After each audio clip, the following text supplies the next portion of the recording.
India has reached a major milestone today, one that could change the security equation in the region. India has now made a place for itself in the elite club of nuclear triad nations, which means it is now one of the only 6 countries in the world that are capable of firing nuclear weapons from land, air and sea. India has completed its nuclear triad with successful completion of deterrence patrol by nuclear submarine INS Arihant, India's first indigenous nuclear submarine. INS Arihant was under development for 3 decades under a highly classified program. Arihant was commissioned into the Indian Navy in August 2016 and has undergone several trials ever since. Reports suggest that INS Arihant will be armed with the K-15 Sagarika missiles, which have a range of 750 kilometers. Making the announcement, Prime Minister Narendra Modi said it is a strong and clear message to India's enemies, especially those who indulge in nuclear blackmail. Arihant Bharat के दुश्मनों के लिए, शांति के शत्रुओं के लिए एक खुली चेतावनी है कि वे भारत के खिलाफ कोई दुस्साहस न करें। अरिहंत की सफलता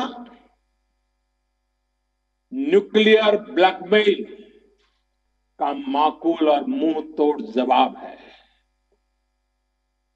आपकी इस सफलता ने भारत की सुरक्षा को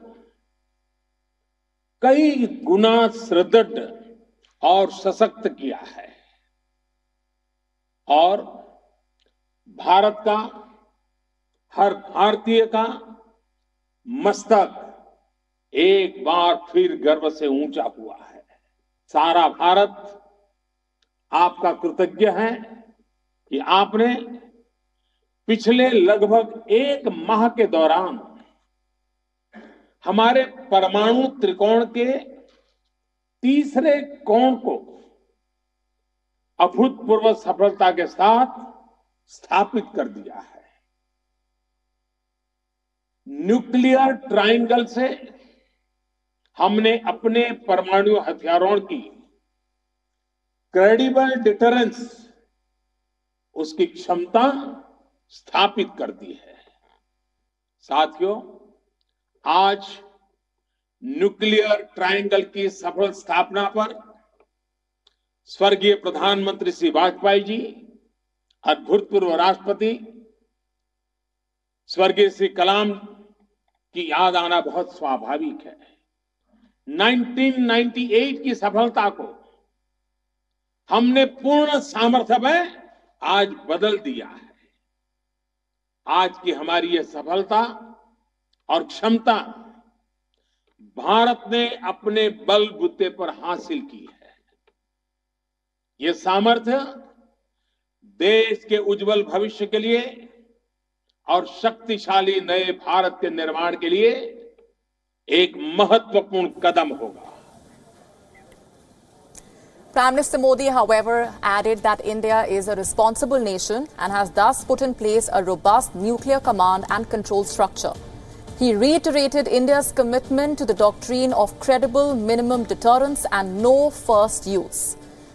The Indian Prime Minister took to Twitter and congratulated all those involved, especially the crew of INS Arihant, for this accomplishment. He also said, and I'm quoting, "India is a land of peace. Values of togetherness are enshrined in our culture. Peace is our strength, not our weakness. Our nuclear program must be seen with regard to India's efforts to further world peace and stability," saying that today is historic because it marks the completing of the successful establishment of the nuclear triad. India's nuclear triad, he said, will be an important pillar of global peace and stability.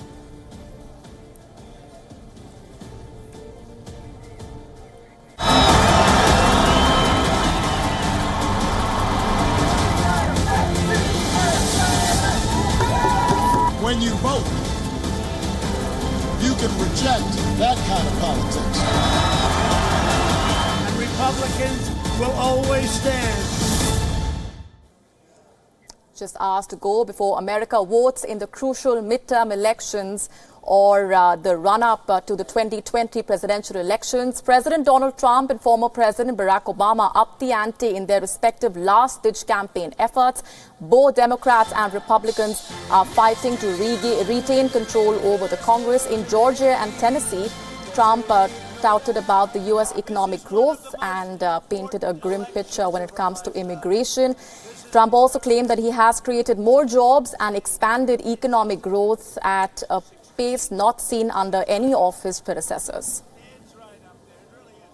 But this election will decide whether we build on this extraordinary prosperity that we've created.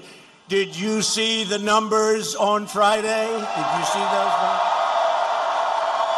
Or whether we let the radical Democrats take a giant wrecking ball to our economy and to our future.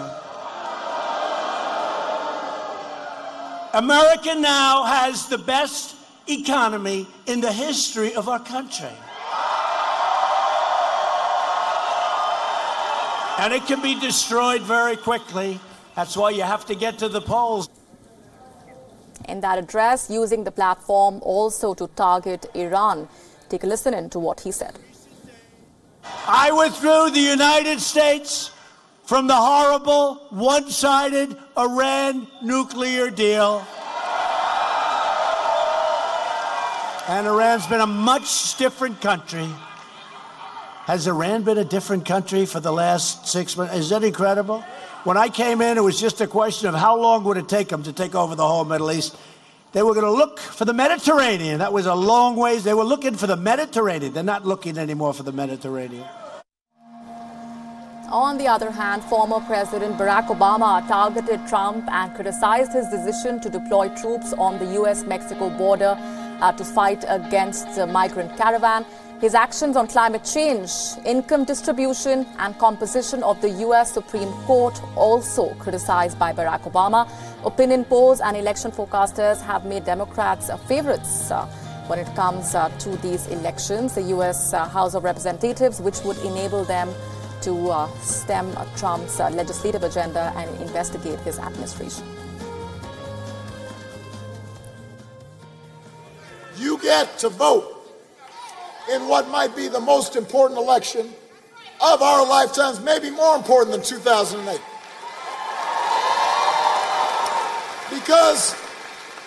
Because America's at a crossroads right now. There is a contest of ideas going on right now about who we are and what kind of country we are going to be. Health care for millions is on the ballot. A fair shake for working families is on the ballot.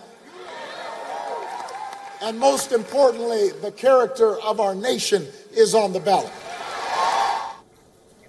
Democrat candidate Stacey Abrams has been attacked repeatedly by President Donald Trump. Abrams is running for governorship in Georgia. She is pitched against another high-profile candidate, and if Abrams wins, she will be scripting history. Here's how. She has been at the receiving end of Trump's divisive politics. Racist robocalls have attacked her too. She is one of the most closely watched candidates in the midterm elections. And if she wins, Stacey Abrams will make history by being the first ever black female governor in the United States. My name is Stacey Abrams and I intend to be the next governor of Georgia. 44-year-old Abrams is a Yale Law School graduate.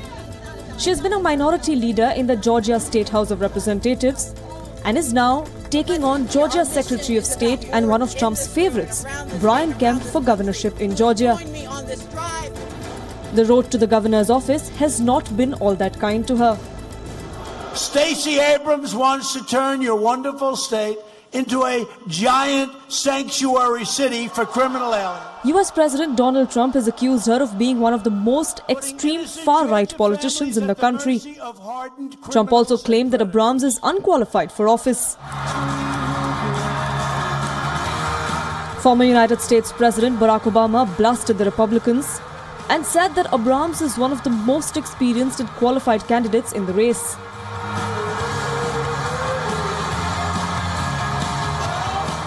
Obama urged a rally at Georgia to go to polls like they have never voted before, as the character of the United States is in the balance.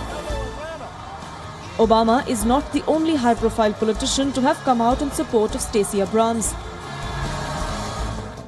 Former United States Attorney General Eric Holder, Atlanta Mayor Keisha Lance Bottoms, and Congressman John Lewis have also come out in her support, including a lot of celebrities like Oprah Winfrey.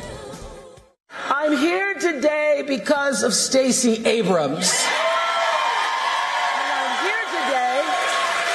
And I'm here today because of the men and because of the women who were lynched, who were humiliated, who were discriminated against, who were suppressed, who were repressed and oppressed for the right for the equality at the polls. The fight for Georgia is extremely crucial. The state is socially conservative and is seen as a solid Republican territory. The state is accustomed to business-minded and centrist governors. A victory for Democrats in Georgia would deliver the most devastating rebuke to Trumpism. Republicans have left no stone unturned to take on Stacey Abrams, but Democrats are confident of a victory. For the Democrats, Abrams is already a winner, and they are happy. Bureau Report, World is One.